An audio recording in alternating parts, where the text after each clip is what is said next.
Hello दोस्तों, नई कहानी में आप लोगों का स्वागत है। सुबह के 8 बज रहे थे। भाई अपनी ड्यूटी पर जा चुका था और भाभी ने मुझे नाश्ता दिया और कहा कि मैं नहा कर आती हूँ। तब तक मैंने नाश्ता भी कर लिया और मैं टीवी देखने बैठ गया। तभी भाभी ने मुझे आवाज़ लगाई, विकास ज़रा मेरे कपड़े तो दे दो। मैंने टेबल पर रख दिए थे। मैंने उनके कपड़े उठाए। वहाँ उनके अंदर पहनने वाले कपड़े भी थे जो देखने में बहुत ही ज़्यादा सुंदर लग रहे थे। उनका कलर रेड था और मैं उस वक्त थोड़ा सा घबराया था कि मैं भाभी को ये कैसे दे दूँ। लेकिन उन्हें कपड़े देते समय मैं सावधान था क्योंकि भाभी का सम्मान भी करना ज़रूरी था। हालांकि मेरे मन में कुछ अजीब सा बदलाव ज़रूर आया था। मैं उनका रूप की तुलना करने लगा, मानो वह मेरे सामने ही खड़ी हूँ। उन्होंने मुझे फिर से आवाज़ दी और मैं बाथरूम की तरफ चला गया। उन्हें कपड़े दे दिए। उन्होंने फिर से दरवाज़ा बंद कर लिया, लेकिन मैं शायद वहीं रुक गया था। मैं दरवाजे के छेद से अंदर की तरफ झाँकने लगा। मुझे बड़ी एक्साइटमेंट हो रही थी। मैंने भाभी का जो रूप देखा था, मैं दंग रह गया था। भाभी अपने दूध को सहला रही थी। यह देखकर मैं अपने आप को रोक नहीं पा रहा था। घर में आज कोई भी नहीं था, बस हम दोनों ही थे। भाभी अब नहा चुकी थी और अपने कपड़े भी बदल रही थी। मैं पीछे का हिस्सा ही देख रहा था और कुछ देर बाद मैं भाभी नहाकर बाहर आ गई। नमस्कार दोस्तों, मेरा नाम विकास है। मैं 13 साल का था। मैं बहुत छोटा था जब मैं गर्मियों की छुट्टी में अपने भाई के पास गया था। जब मैं 8वीं क्लास में ही था तो मेरी भाभी थोड़ी मोटी थी, लेकिन वह बहुत गोरी भी थी। हर समय छोटे कपड़े पहनती रहती थी। पूरे दिन घर पर सिर्फ मैं और भाभी ही होते थे, क्योंकि भाई तो ड्यूटी पर चले जाते थे। मैं और भाभी बचपन से ही बहुत फ्री रहते थे। वह मेरे बारे में सब कुछ जानती थी, तो वह मुझे अपने पास पकड़ लेती और गले लगा लेती। हर दिन ऐसा ही करते थे। लेकिन अब मैं बड़ा हो गया था। अब मैं लगभग 19 साल का था और मुझे उनकी बाहों में अच्छा महसूस होता था। जब मुझे गले लगाती थी तो मेरा साथी बड़ा हो जाता था। मैं भी तुरंत उन्हें गले लगा लिया करता था और मज़े लेता।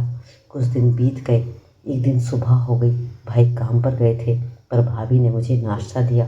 कहने लगी, मैं नहा कर आती हूँ। तब तक मैंने नाश्ता कर लिया और मैं टीवी देखने बैठ गया।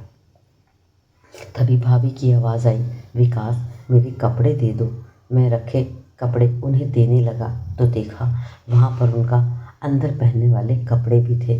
मैं उस वक्त थोड़ा सा घबरा गया था, लेकिन कपड़े देते वक्त मैं सावधान था क्योंकि मैं भाभी का सम्मान भी करना चाहता था। हालांकि मेरे मन में उस समय थोड़ा सा बदलाव ज़रूर आ गया था। मैं उनका रूप देखने लगा, मानो वह मेरे सामने ही खड़ी हो। भाभी ने मुझे आवाज़ दी और मैं बाथरूम की तरफ और गया। मैंने उन्हें कपड़े दे दिए। उन्होंने दरवाज़ा बंद कर लिया। कुछ देर बाद वह नहा कर बाहर आई और मुझसे बोली, विकास तुम भी नहा लो। मैं तुरंत वहाँ से निकला और नहाने लगा। अंदर भाभी का अंडरवियर लटका हुआ था। मैंने उसे हाथ में ले लिया और उसकी महक को सूंघने लगा। नहाने के बाद मैं कमर पर तौलिया लपेट कर बाहर आ गया और बोला, भाभी मेरे कपड़े तो दे दो। भाभी ने मुझे कपड़े दिए और मैं जल्दी से कपड़े पहनकर तैयार हो गया। भाभी रसोई में दोपहर का खाना बना रही थी। जब मैं वहाँ पहुँचा तो उसने मुझे गले से लगा लिया। उस समय उनके करीब रहकर मैं बहुत खुश हो रहा था। मेरे मन में कहीं ना कहीं अजीब सा एहसास होने लगा था। मैंने उनसे पूछा, क्या मैं कोई मदद कर सकता हूँ? भाभी ने कहा, नहीं, तुम चुपचाप बैठे रहो। फिर वह बातें करती रही और हंसती रही और खाना बनाती रही। दोपहर के खाने के बाद हम लोग बिस्तर पर चले गए।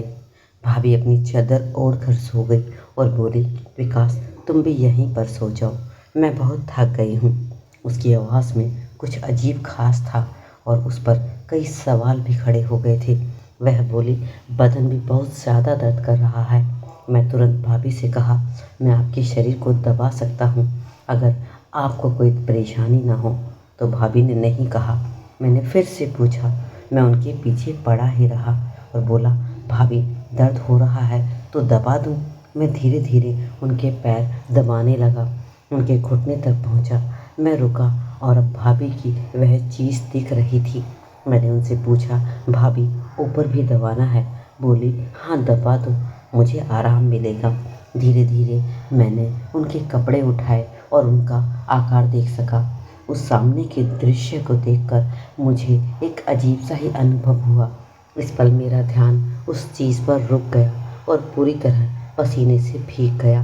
विकास, अब रुको, मैं भी तुम्हारे पैर दबाती हूँ, तुम्हारे भी पैर में दर्द कर रहे होंगे। मेरे पैर दबाने लगी और उनका नाजुक हाथों का स्पर्श मुझे बहुत अच्छा महसूस हो रहा था। उसने मेरे पैरों को दबाते हुए आराम दिया और मेरे औजार को खड़ा करके चूसने लगी, जिससे मैं पानी पानी हो गया। फिर हम वहीं पर सो गए। अब मुझे थोड़ा सा आराम महसूस हुआ। फिर भी मैंने उनसे पूछा कि भाभी, क्या मैं आपको गले लगा सकता हूँ? भाभी ने मुस्कुराते हुए कहा, क्यों नहीं लगाओ, तुम पूछते ही क्यों हो, हम दोस्त हैं। मैंने भाभी को गले लगाया। अभी इसका अब ये रोज़ ही चलने लगा। कभी कभी ना चाहते हुए भी नाजायज़ रिश्ते बन जाते हैं और यह कब तभी होता है जब ऐसे रिश्ते काफ़ी देर तक अकेले रहते हैं और अपने अकेलेपन को दूर करने के लिए एक दूसरे का सहारा ले लेते हैं। तो दोस्तों, इस कहानी से आपको सीखने को मिलेगा कि हम ऐसे रिश्तों को कैसे संभाल कर रख सकते हैं। जो गलती हमसे हुई वह आप लोग ना करें। तो दोस्तों, कहानी कैसी लगी ज़रूर कमेंट सेक्शन में बताइएगा। अच्छी लगी तो लाइक करें, शेयर करें, कमेंट करें और चैनल को सब्सक्राइब भी करें।